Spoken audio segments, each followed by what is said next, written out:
जनता vote देती है और ये सोच के वोट देती है कि इस बार परिवर्तन होगा, इस बार उनकी ज़िंदगी में बदलाव होगा, जो मूलभूत सुविधाएं, अधिकार कॉन्स्टिट्यूशन ने दिए हैं वो मिलेंगे, मानव मूल्यों की वैल्यू होगी। लेकिन एक जो बहुत इंपॉर्टेंट बात आपसे करनी है, मैंने कोट भी किया, दोबारा कह रहा हूँ, कल मैंने कोट किया था गोरखपुर नामांकन से पहले। जब मैं कल गोरखपुर नामांकन कराने गया तो डॉक्टर अंबेडकर की एक लाइन, राजनीतिक सत्ता वह मास्टर चाबी है जिसको प्राप्त करने के बाद आप अपनी तरक्की के सारे रास्ते खोल सकते हैं, आप अपनी सम्मान सुरक्षा सुनिश्चित कर सकते हैं और आप इस देश में हुक्मरान बन सकते हैं। मुझे ये कहने में कोई परहेज नहीं है कि राजनीतिक व्यवस्था अगर आपके काबू में है, यानी कि आप राजनीतिक व्यवस्था सत्ता को अपने हाथ में ले लेते हैं, तो आपको कानून बनाने की ताकत आपके हाथ में आती है। और जब कानून बनाने की ताकत आपके हाथ में आती है तो फिर आप नीतियां बना के परिवर्तन कर सकते हैं, जो अभी तक नहीं हुआ है।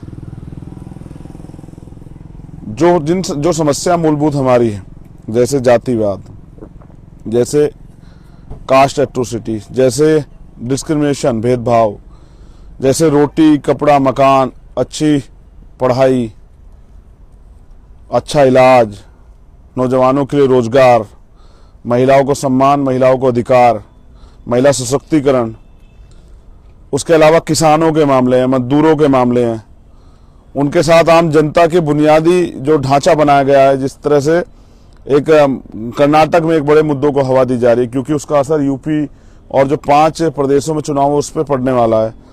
एक इस तरह का सांप्रदायिक माहौल बनाया जा रहा है कि पोलराइजेशन हो, और ये कुछ दलों की राजनीतिक लालसा है कि इस तरह की चीजें आगे बढ़े जिससे कि उनको फायदा हो।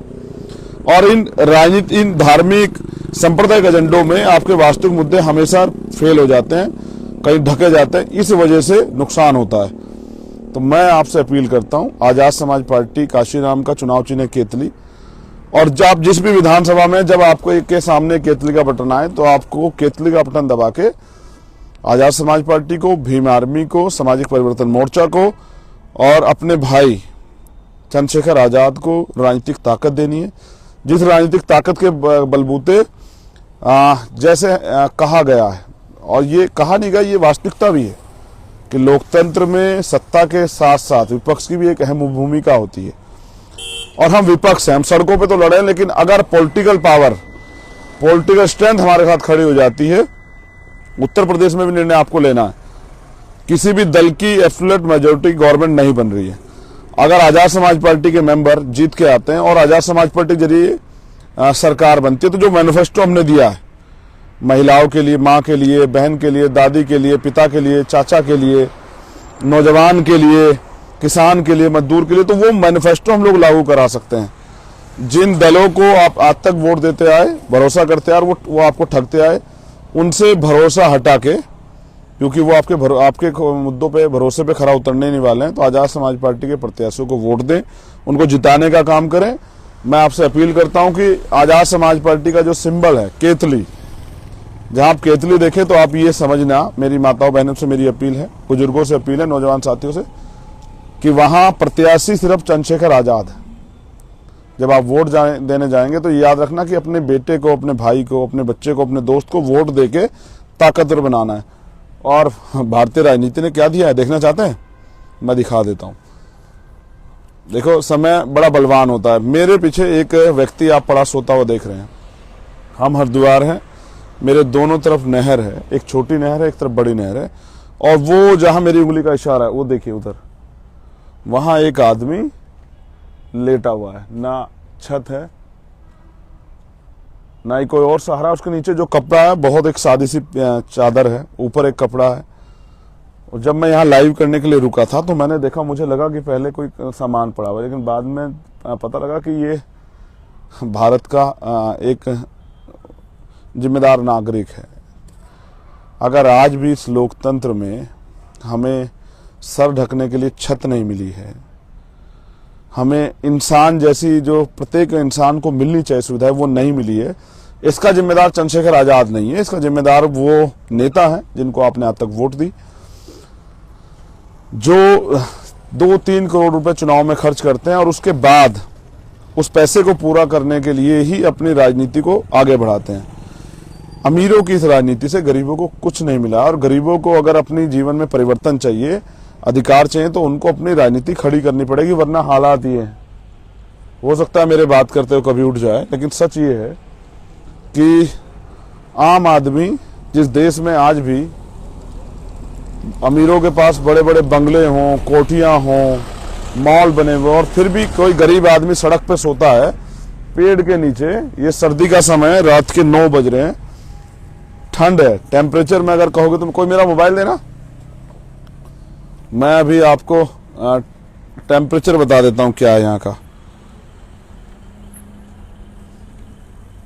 15 डिग्री सेल्सियस टेम्परेचर है, और 15 डिग्री टेम्परेचर पे ये हालात हैं। तो इससे ये प्रमाणिकता है कि राजनीतिक व्यवस्था जो बनी है उसका दुरुपयोग हुआ, और उसके कारण आज भी ये अकेले आदमी नहीं है। काशीराम साहब आंदोलन चलाए, झुग्गी झोपड़ी आंदोलन, शरणार्थी आंदोलन, जब दिल्ली में बड़े पैमाने पे लाखों की संख्या में लोग इस तरह रहते थे, और आज भी करोड़ों की संख्या में लोग भूखे पेट सोते हैं, बिना छत के सोते हैं, इलाज ना मिलने के कारण मर जाते हैं। नौजवानों के गरीब जो हैं सपने होते हैं पढ़ाई के, और पैसे ना होने के कारण टूट जाते हैं। आप अपने किसी परिचित को खो देते हैं क्योंकि आप अच्छा इलाज नहीं करा पाते। आप अपनी बहन की शादी में बहुत सारे सपने देखते हैं, क्योंकि जेब में पैसे नहीं, आप उसको पूरा नहीं कर पाते। उस बहन के भी सपने टूटते हैं और आपके भी टूटते हैं। और कुछ गरीब लोग कर्ज लेके उन सपनों को पूरा करने का प्रयास करते हैं, और सारी उम्र जो है साहूकार का कर्ज उतारते रहते हैं, जबकि इन सब की जिम्मेदारी सरकार की है। लेकिन क्योंकि अभी हमारे लोग बड़े पैमाने पर तैयार नहीं हुए, तो धीरे धीरे वो समझेंगे कि ये वोट का अधिकार किस लिए मिला था, गुलामी के लिए, गुलामी से मुक्ति के लिए। और वोट की सुरक्षा माननीय काशीराम साहब कह गए हैं कि बहन बेटी की रक्षा की तरह करनी है। जैसे हम लोग बहन बेटी की रक्षा करते हैं, उसी तरह वोट की सुरक्षा करनी है। वोट को फेंकना नहीं है, वोट को बेचना नहीं है। जैसे कोई अपनी बहन बेटी को नहीं बेचता और सह सम्मान उसकी रिश्ता तय करके देखभाल के जिम्मेदार व्यक्ति को सौंपता है, और फिर आगे भी ख्याल रखता है, उसी तरह से अपनी वोट को देना है। और मैं आपको आजाद समाज पार्टी काशीराम का भीमार में कार्यकर्ता होने के नाते विश्वास दिलाता हूं कि आपकी वोट हमें ताकत तो देगी, उसके साथ साथ आपकी वोट हमें लड़ने की हिम्मत और संघर्ष करने का हौसला भी देगी। आपने आज तक अमीरों को वोट की ताकत देके आगे बढ़ाया।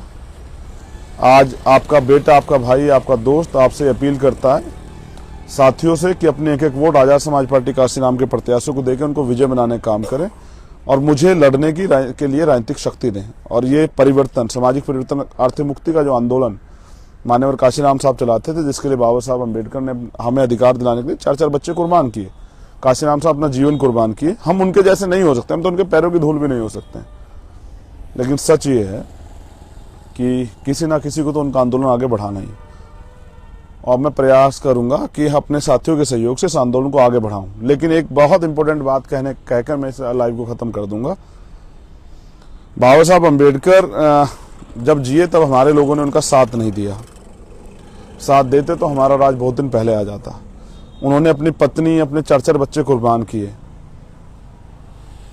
लेकिन उनका सपना आज भी अधूरा है।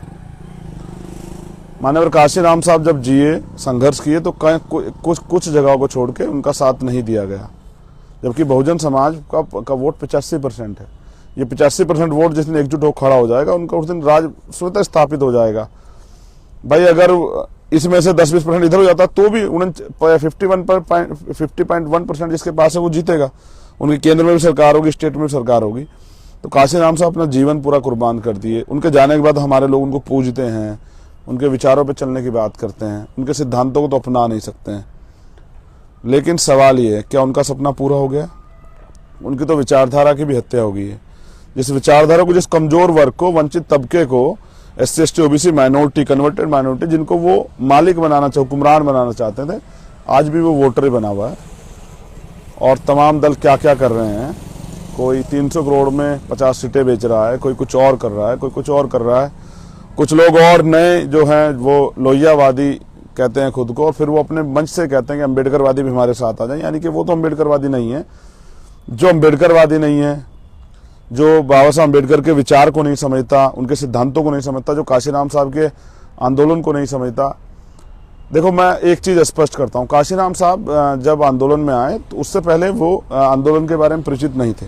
बस बाबा साहब अम्बेडकर की एक किताब पढ़े जिसका नाम था एलिमिनेशन ऑफ कास्ट, जाति का विनाश, जाति का बीजनाश, उसको पढ़े और अपने चरित्र में, अपने चित्त में उसको बिठा लिए। उससे पहले वो एक क्लास 1 के अधिकारी थे, साइंटिस्ट थे। जिस दिन पढ़े, जिस दिन समझ आया, उस दिन से ही नया जीवन स्टार्ट कर दिया। जिस दिन चंद्रशेखर को ये समझ में आया कि राजनीतिक शक्ति क्या है, जब आप निर्दोष होते हैं, आरोप लगाना आसान है, बड़ी बड़ी बातें करना आसान है, किसी के परिवार का अपमान करना, किसी के परिवार को अपमानित करना बहुत आसान है, लेकिन एक कड़वी सच्चाई ये है कि निर्दोष होते हुए जब 6 महीने की जेल के बाद मेरे ऊपर रासुका लगाई गई और फिर मैं और 10 महीने जेल में रहा, तब मुझे एहसास हुआ कि कोर्ट से भी बड़ी, भावनाओं से भी बड़ी, तमाम तरह की ईश्वरीय शक्ति जिन पे लोग भरोसा करते हैं, उनसे भी बड़ी अगर कोई चीज है वो है सत्ता।